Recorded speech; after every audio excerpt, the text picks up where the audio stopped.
As I'm driving around down here in Chicago, just thinking, what will be the first hospital to actually have Michelin rated food? The first hospital to have Michelin rated food, to get a Michelin star for their food and food service and their beverages. A hospital. How about an airline? So there's lots of different types of hospitality. Yeah. Hospitals can get rated on their rooms and how nice the rooms are and the amenities and so on. The enjoyment of the room and the food and beverages and the service. So I wonder, not just quality of the doctors and care, but everything. How fine the beds are. Yeah. Are they pillow top beds? How the linen in that is unbelievably sweet. 500 count linen or, something. So I wonder where they're going to have this luxury in hospitals. Like you're pregnant and have your kid and you're going to stay in a hospital. I wonder the quality of, the bed and the sheets and the pillows and, the colors of the room and the food they're going to feed you and just the quality of the care and everything. I wonder. So I wonder where all the, like, crazy rich Asians, they have a suite on the plane for him and her. And yes, they can have seatbelts in the bed. So yes, you can strap yourself in when you're in the bed. So again, they can have a system that locks them in when they're in the bed, just in case there's turbulence. So they're flying in a sleeper component in crazy rich Asians. And they have all kinds of beautiful houses and beautiful amenities in Singapore. And, he's all into the food, and so is she. And she's an economics professor at NYU, New York University, and she's cute. And he has a British accent. So I think Singapore might have been British. I know Taiwan's American. So Hong Kong was British. Maybe Singapore was British too. But either way, they have the barge party. Yeah, take the barge out on the water, and they set up this, rave on the water. Yeah, great idea. As long as there's no storm coming. But yeah, you can set it up that way. So you can have a party on the river on the barge. Yeah, those barges that carry sand in that are flat, that go down the river? Well, instead of putting material in the barge, you would, clean it out and then maybe put a cool coating of paint in that, and then set up the different speakers and then take the barge down the river and have a barge party down the river. So, and those barges are nice, flat, they're wide, they're long, and they get pushed by a tugboat. And so you can have a barge party down the river. So, good things, having good times, spending with quality people, enjoying the pleasure of company. Instead, I get the shaken leg syndrome where I can't enjoy the pleasure of company. Company drives me crazy. Company has to terrorize me. And so I grew up in this city. I was born in Chicago. And basically, as my mom said, I almost got trapped. She almost had me in the back of a taxi cab. Almost. She just got to the hospital because of the heavy snowstorm that was around my birth, making, record snowstorm, making it hard to get to the hospital. And she said she almost had me in the back of the cab. We didn't have a car, and they didn't have an ambulance come. The funny thing is, the ambulance should pick up women that are pregnant. Ambulance should pick up pregnant women from their house.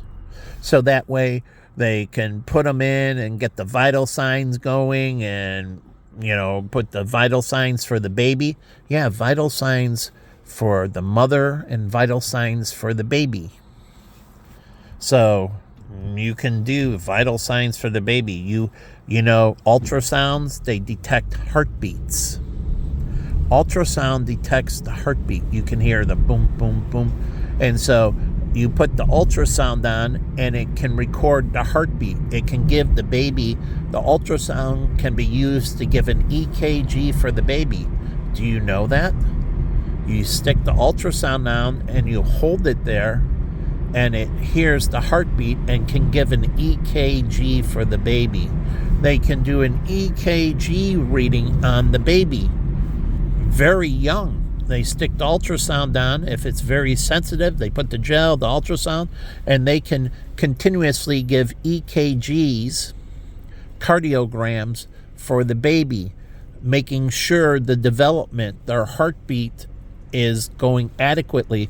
And with the EKG, they can detect issues in the baby's heart, in the womb, detect issues, and then they can offer dietary changes and other changes to address the issue with the baby. If the heart rate's too slow, they can do this.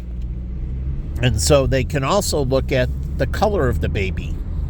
Yeah, in ultrasound, they can do color. And so they can see if the baby's pigmentation is correct. So you can see if the baby's getting malnutrition or not by the pigment, the color of the baby's skin, and also by measuring the birth rate through the ultrasound images. If you measure the size of the child in each image, then you can get weight and height of the baby. And then from the images that are taken over time, you can get the growth rate of the baby, how much taller and how much more weight the baby has put on. So with that, you can get nutritional value, you can get growth rate of the baby, you can get the EKG of the baby. So you can drill down through an ultrasound and get many, even bone density, because areas that have, with the bones that are denser, you will have darker images. So the image will tell you the density of the skin, the density of the bone of the baby, and you can get all this through the ultrasound. So the mother can go to the hospital in the ambulance and they can put the ultrasound on, giving the EKG of the baby and everything, and they can see the position of the baby. Maybe they have to turn the mother, but the paramedics are feeding the images, which the doctors can webinar in or link in to the visual of the machines. They can be sent out to the hospital so they can see them on my computer.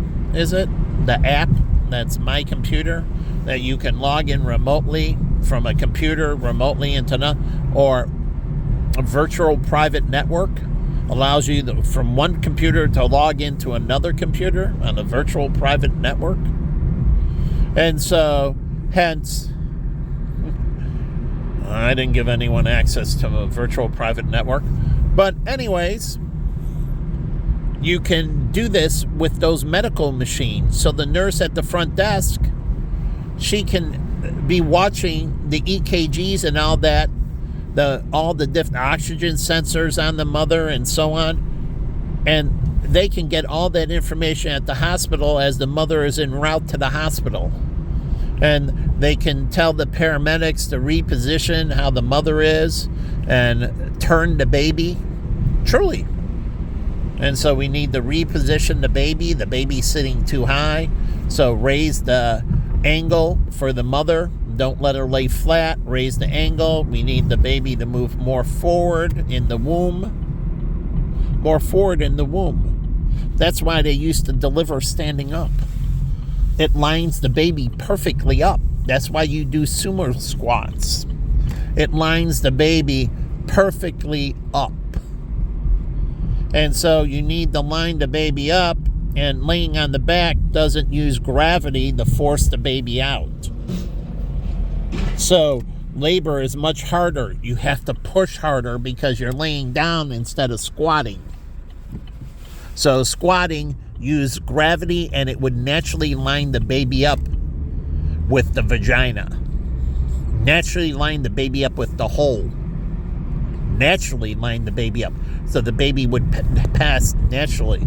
And there are things you can feed the mother to increase the amount of fluid in the womb to help make it more slick. Yeah, truly slippery. You can feed the mother certain things that'll go into the embryonic fluid to increase its lubrication. Increase the lubrication. You can even go up the vagina of the mother and oil the vagina. Yeah, lubricate. If the mother is not lubricating enough, you can use vaginal gel to lubricate the inside. Vaginal gel can go inside, the stuff for sex. It's safe. And so you can lubricate the inside of the vaginal area to help the baby come out smooth and easy. So you can add lubrication to deliver it, but you can also change the diet to create more lubrication in the embryonic fluid. Then the doctor can go in and lubricate the vaginal canal. So they can use vaginal lubrication. And so the baby comes out and it slides out nice and easy. So they can do a lot of things to enhance their, ability to come out of the vagina, out of the womb, with less trauma to the mother, making pregnancy that much more easy.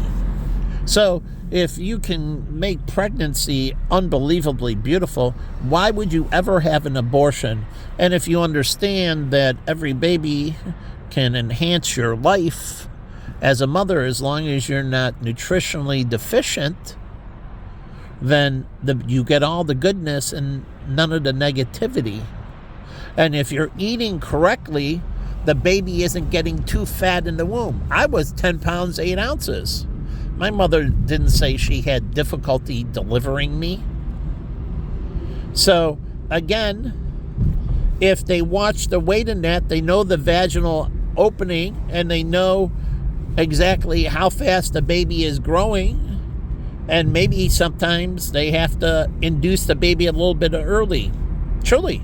Sometimes the baby is developed enough in the 7th month.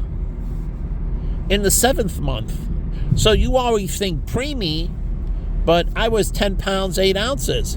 Sometimes a baby develops too quickly and you have to induce premature. You can't wait 9 months. 9 months is not always the perfect incubation period. If the baby has grown too much, sometimes 9 months isn't good because the baby's underdeveloped. So the baby should stay in the womb. If the baby is underdeveloped, then 9 months isn't long enough, and you keep the baby in the womb. Just because you hit 9 months, the baby doesn't have to come out of the womb if it's underdeveloped. So sometimes you have to treat issues and keep the baby in the womb beyond maybe 10 months, maybe 11 months, maybe 12 months, maybe 1, 2, or 3 months longer to address some kind of developmental issue because the baby isn't fully developed. And it's best the baby stays in the embryonic fluid and in the womb and so on. And you work on through the mother to correct the issues with the baby. And finishing developing the baby before she has labor, then you induce labor later. So you suppress labor, just like you have immune suppression drugs. Well, you have labor suppression drugs, keeping the baby in the womb longer so it can more fully develop. So again, 9 months is just a rule of thumb. And if you're doing things right, the baby is. You don't want it to develop too fast or too slow. So with the ultrasounds, you can see the pace of development. And that's why mothers got to go to the doctor at least once a month. At least once a month. And if there's an issue with the baby, maybe every 2 weeks, maybe every week the mother has to go to the doctor. And they get an ultrasound, look at the baby, and then they adjust, working with a dietitian. So a pregnant mother should be working with a dietitian. Yeah. And who should pay for the dietitian? Health insurance companies. Why? Because miscarriages cost them a fortune. Anything goes wrong with the baby, and it costs health insurance companies astronomical amount of money. So I'd rather pay for the mother to go daily to the doctor if necessary, and spend a little money, say $500 a visit, and so I have 30 visits every 10 days. That's $5,000, and so there's 4 weeks. I'm spending $20,000 a month. I'll give you what it costs for the average miscarriage or average preemie baby. You're talking hundreds of thousands of dollars. So if I got to pay for the mother over 9 months at $20,000 a month, that's fine with me. That's $180,000. That is nothing compared to if something goes wrong. The costs are astronomical, hundreds of thousands, and can be, like Layla, $1.5 million. That's not even the cost of pregnancy. That wasn't the cost of labor or anything with that. That was how much they paid to Children's Hospital in Chicago, Robert and Lori, because they had insurance. They ended up paying them $1.5 million, United Healthcare. And if you don't believe me, there's an article in the paper, which I published on my Facebook. So they received $1.5 million, and then whatever the cost of pregnancy was that it cost the healthcare provider. So if things go wrong, paying a couple $100,000 is way better than paying $1.5 million. That means the health insurance provider saves $1.3 million. $1.3 million savings. So that's if they have to go in daily. But most likely it'll be weekly. But there could be cases towards the end where it's daily. But again, it's not going to be 9 months of daily visits. So that's the worst case scenario, the $180,000 at $500 a day for each visit. $500 a day, US dollars. So that's a worst case scenario. So it's not going to be anywhere near that as the average. It's going to be way lower. So they can perfect these things, and this saves health insurance companies a fortune. That means they can offer more amenities and care and other creature comforts. Health insurance can get better. They can give a lot more for the premium. So I don't know why health insurance is going up without the amenities, the quality of care going up. So this seems like a bunch of BS. And all the stuff I did to correct the stock market and that, making sure insurance companies get incredibly good investments, so they get incredibly good return on their money. So when they invest, they make good money, so they can, offset that with their profits, so they don't have to charge their clients enough because they're making good money. You know what life insurance companies do? When returns are good in the stock market, do you know what life insurance companies do? And I published this on Facebook. When things are good in the stock market, life insurance companies reduce the cost of their life insurance policy. Do you know we're at a 30-year down? Life insurance per $1,000 of life insurance has come down over the last 30 years, has come down in pricing over the last 30 years. Life insurance cost per $1,000 has been trending down for over 30 years, not going up, 30-year decline. It's been deflating. Life insurance has been getting cheaper and cheaper for the last 30 years, allowing people to buy much more life insurance now than they ever could before. But what happens when the stock market has good return with life insurance companies? They lower their premium. So they charge less for the policy, or they give more per dollar in death benefit. So they keep the premium the same, but that premium, instead of buying $10,000, buys $20,000 or $30,000 of life insurance. So they keep the premium the same, and they add more benefit when you buy the policy. So $1,000 now can buy you $500,000, say, instead. So they give you much more death benefit. And why is that? Because they want the money to invest in the market.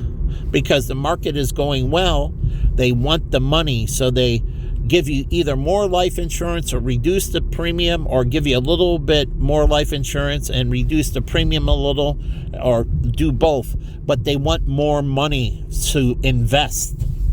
And so they make life insurance much more beneficial to get, so they can invest more money. Isn't that what they're supposed to be doing with auto insurance and health insurance and that? So making the policy sweeter, so they can get more people taking them. And why would United Healthcare want people to go into Medicaid? Why would United Healthcare want anyone to go into Medicaid? Don't they want the money and build out their portfolio?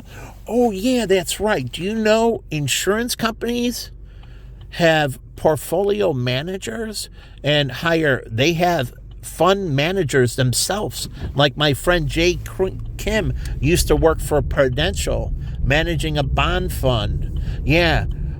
They have different fund managers working for the life insurance company, the health insurance company. They work for the company themselves. They have their own mutual funds. They have their own creations of mutual funds. So those cash value policies, they have bond managers. They call them sleeves. And they make a sleeve for this universal life and that universal life, or that whole life, or this whole life. And then they have managers who manage that institutional sleeve. And so they have lots of different management teams managing assets from health insurance. So all those people going into finance, you can work as a mutual fund manager. It's an institutional sleeve, like at Mutual of Omaha. We had people that managed our money at Mutual of Omaha for our different policies, and our health insurance policies. And they managed the money in the pool and the assets, and they invested it, and they managed the claim system and everything else.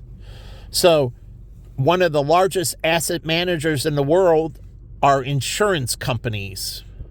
Insurance companies, they have tons and tons of assets under management.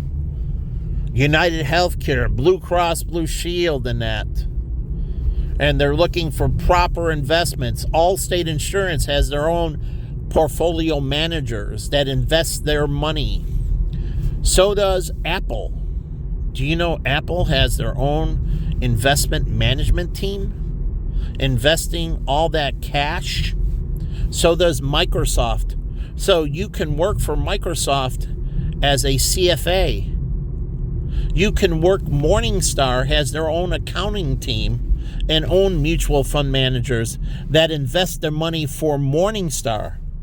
Morningstar invests money themselves, but just like at Vanguard, they have their own team investing their profits for Vanguard. Yes, they have all their mutual funds, but they have managers that manage the firm's income, and they have to place it back.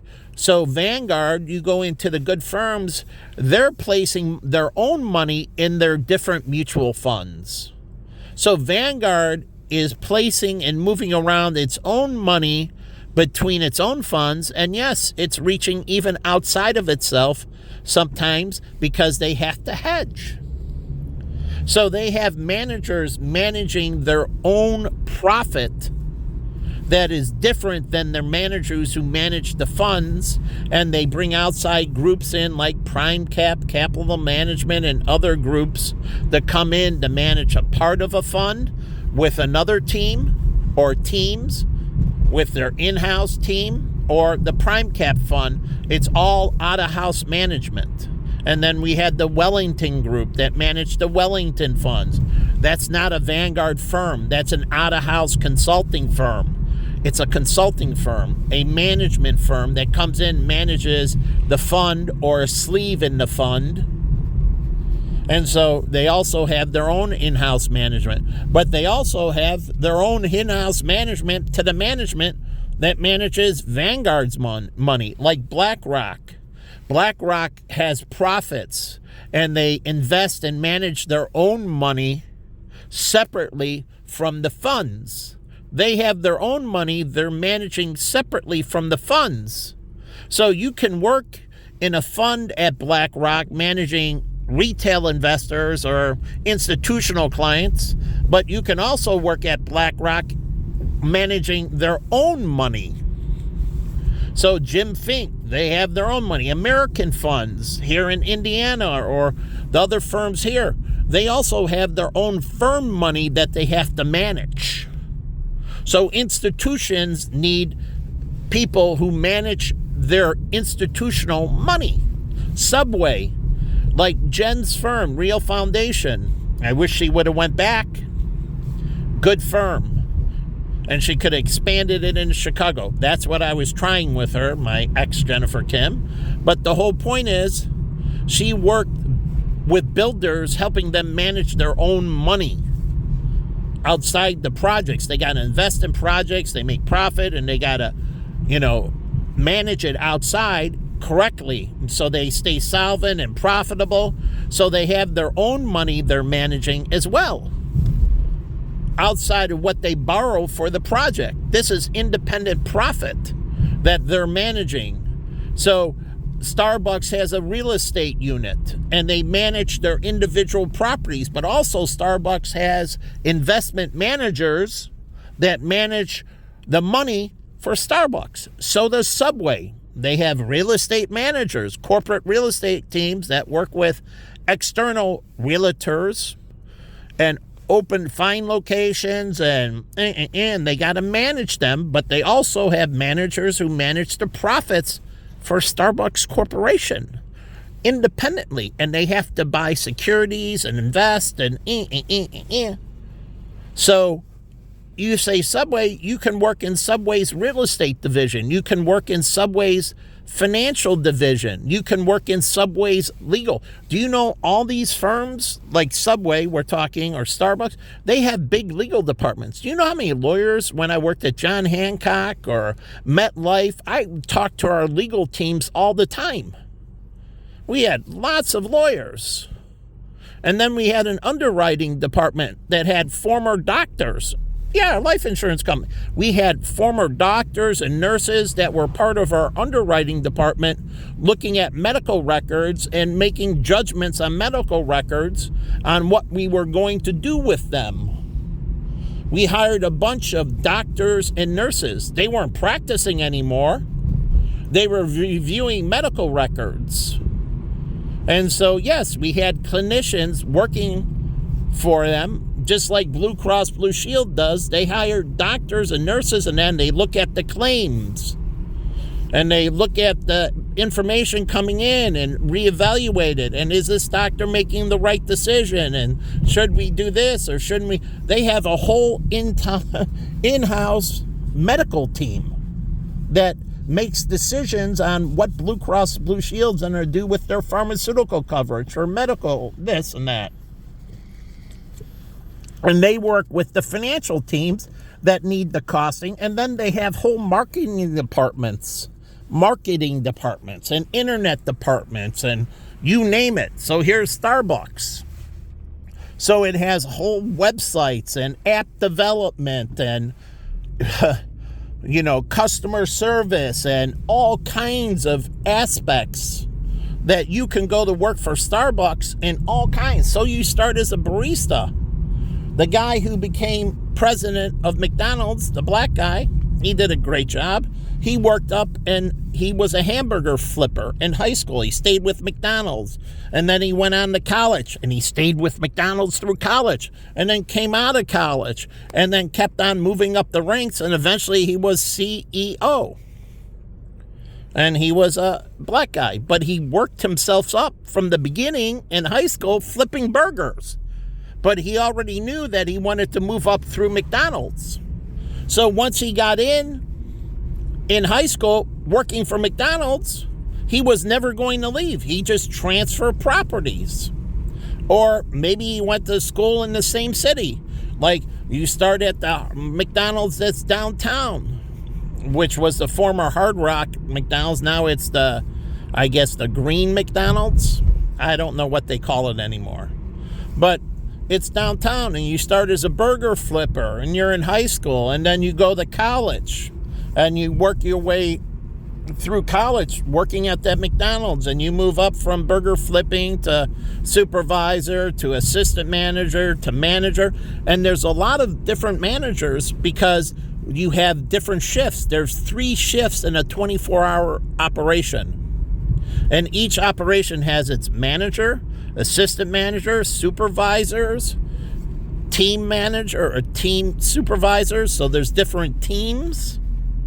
So we have in Charlie's, we had our cook. We had our cook who ran the line and he ran other cooks. So we had our kitchen manager. I was the beverage manager. We had our general manager. Then we had our overnight cook. And so we had a cook that worked when we closed down at 2 and 3 in the morning. He came in at 2 and 3 in the morning. And we had deliveries starting to come in at 3 in the morning. So when he came in at 2, he was prepping. So most every day he came in at 2 in the morning. When we closed at 3 on Saturdays, he would be in because we prepped 7 days a week. 7 days a week. We had a prep cook in 7 days a week. What do you think happens at Panera when it closes? The bakers come in. When Panera closes, all that bread and is fresh, that gets made overnight by all the bakers. So when the doors close at Panera's not empty. They're putting everything into their ovens and they're baking the bread and the cookies and the donuts and all of that. And they're prepping the salads and everything, getting it ready for what they need in the morning. And so at Panera, still some comes from a commissary, but also a lot is done from scratch on site. So Panera has a mixture. Some is done scratch on site, some comes from a commissary. So when the truck comes, it has stuff that's already pre-done and they have to just mix in, or they have just ingredients and they got to make it on site. Just like the Marriott. I used to manage at the Marriott, the restaurant. Me and Susan, just the two of us. And we got food in that some of it was pre-prepped, but most of it we made from scratch at the Marriott, the Courtyard. Most of our kitchen was a scratch kitchen. We just had ingredients and we made everything from scratch.